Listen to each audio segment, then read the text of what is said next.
आज हम लोग देखने वाले हैं डेडलिफ्ट को प्रॉपर फॉर्म एंड टेक्निक के साथ कैसे किया जाता है। तो डेडलिफ्ट जो है ये मतलब एक बहुत अच्छा कंपाउंड एक्सरसाइज है। कंपाउंड एक्सरसाइज मतलब ये मल्टी जॉइंट और मल्टी मसल को टारगेट करता है। अगर आप ऐसा सोच के करते हो डेडलिफ्ट की मैं प्रॉपर बैक के लिए करता हूँ, तो ऐसा बिल्कुल नहीं है। डेडलिफ्ट में जितना बैक टारगेट होता है उससे ज़्यादा आपका लेग्स टारगेट होता है। तो उसके लिए अगर आप किसी दिन लेग करते हो तो उसके नेक्स्ट डे अगर आप डेडलिफ्ट करते हो तो आपको नहीं करना चाहिए। एटलीस्ट 2 से 3 दिन गैप देके ही आपको लेग के बाद डेडलिफ्ट करना है। या तो डेडलिफ्ट को आप लेग में करो तो भी कोई इशू नहीं है, बेस्ट हो जाएगा वो भी। तो अभी हम लोग देखते हैं डेडलिफ्ट कैसे किया जाएगा। तो डेडलिफ्ट करने से पहले हमें कुछ चीज़ों का ध्यान देना चाहिए, जैसे कि आपका जो शूज़ है, शूज़ आप निकाल के करो तो भी चलेगा, या फिर हार्ड सॉल वाला शूज़ होना तो और बेटर है। ज़्यादा स्मूथ सॉल वाला शूज़ हो और आप हैवी करने वाले हो तो आपको नहीं यूज़ करना चाहिए। अगर आप बिगिनर हो तो फिर सॉफ्ट सॉल शूज़ भी चलेगा, या फिर एम्प्टी शूज़ भी करो तो भी कोई इशू नहीं है। प्लस सेकेंड थिंग आपको ये ध्यान देना है कि आप लाइट वेट से ही स्टार्ट करो, ज़्यादा हैवी वेट से आपको स्टार्ट नहीं करना है। तो डेडलिफ्ट में जो लोगों का सबसे पहला क्वेश्चन रहता है कि सर हम लोग ग्रिप कहाँ पे पकड़े और पैर कहाँ पे रखे। तो पैर आपको कहाँ पे रखना है, एक्चुअली ये जो आपका हिप है ना उसके अंदर ही आपके पैर आ जाना चाहिए, उतना ही रखना है आपको, ज्यादा दूर नहीं रखना है। अगर आप सुमो डेडलिफ्ट करते हो तो फाइन, लेकिन अगर आप नॉर्मल डेडलिफ्ट करते हो और डेडलिफ्ट सीख रहे हो तो आप स्टार्टिंग में करो। ये जो आपका हिप है उसके अंदर पैर आपके आ जाने चाहिए, ज्यादा क्लोज नहीं कि ज्यादा वाइड नहीं। एग्जैक्ट आप खड़े रहो तो आपको पता चलना चाहिए इसके अंदर ही आपके पैर आ जाने चाहिए। आगे आपके पैर, फिर पैर को आपके बार के पास लेके एकदम टच करके रखना है। आप दोनों साइड स्टार्टिंग में 5-5 किलो लगा सकते हो, या तो फिर खाली बार में करो तो सबसे बेस्ट, एम्प्टी बार में। फिर उसके बाद आपने बार को एकदम टच कर दिया पैर के पास, फिर जहां पे आपका पैर फिनिश होता है उसके बाहर ही आपको पकड़ना है। आप ऐसे भी ग्रिप ले सकते हो, ये भी ग्रिप ले सकते हो, या तो फिर अगर आप ऑल्टरनेट ग्रिप लो तो भी चलेगा, कोई इशू नहीं है। प्लस उसके बाद आपको ध्यान देना है आपका जो बैक है वो स्ट्रेट होना चाहिए। तो पैर सेट करने के बाद आपका लेग का प्लेसमेंट लेने के बाद ग्रिप होल्ड करने के बाद मेक श्योर आपका जो बैक है वो इस तरीके से पूरा स्ट्रेट होना चाहिए।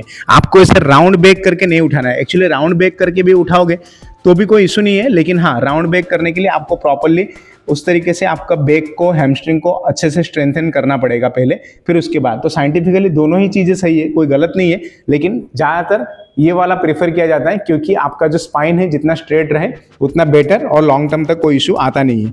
होल्ड किया आपने, बैक स्ट्रेट किया, फिर उसके बाद बैक स्ट्रेट करने के बाद ये जो आपका स्केपुला है ना, ये ज़्यादातर लोग ऐसे राउंड करके रखते हैं।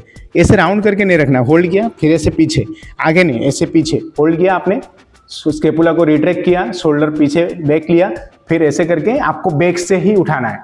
1, फिर सेम नी थोड़ा बेंड करो, बेंड करके नीचे लेते जाना है। नी बेंड करो, नी सॉफ्ट कर दिया आपने, थोड़ा नी बेंड होता रहेगा पर बैक भी नीचे जाएगा। गए नीचे, फिर जितना आप जा सकते हो, ज़्यादा हैमस्ट्रिंग पेन होने लगे फिर वापस बैक को स्ट्रेट करके ही खड़े हो जाओ। लोग क्या करते हैं, खड़े होते टाइम ऐसे चले जाते हैं, फिर ऐसे ही राउंड होकर उठाते, तो इसमें उनका ज़्यादा पेन आता है। तो आपको क्या करना है, सीधे खड़े हो गए आप, ऐसे आगे नहीं, पीछे ही रखना है आपको शोल्डर, बैक जाओ जाओ जाओ जाओ जाओ नीचे, फिर यहाँ तक आप चले गए, हैमस्ट्रिंग में पेन आने लगा, फिर आप वापस खड़े हो सकते हो। सेकेंड थिंग आपको ध्यान देना है, जब आप नीचे ऐसे लेके जाते हो तो नी भी थोड़ा बेंड होना चाहिए। जाओ जाओ जाओ, अगेन अप, ठीक है। तो ये आप इस तरीके से प्रॉपरली डेडलिफ्ट करो, 100% आप अच्छे से डेडलिफ्ट सीख सकते हो। लिफ्टिंग के टाइम लोग और एक चीज क्या करते हैं, जब लिफ्ट करते हैं ना तो इसे बैक से उठाना चाहिए, बट वो बैक से उठाने की जगह ऐसे कर रखते हैं, फिर जब उठाने जाते हैं तो पहले वो हिप को ऐसे उठाते हैं, ऐसे रुकते हैं, फिर उठाने से पहले हिप ऐसे करते हैं, फिर उसके बाद उठाते हैं। बट आपको ऐसे नहीं करना है। आप नीचे हो तो हिप को नीचे रखो या फिर सीधा रखो, तो ये हिप स्टेबल हो गया। फिर उसके बाद आपको बैक से ही उठाना है। 1, गो डाउन, नी बेंड, बैक स्ट्रेट, 2, परफेक्ट।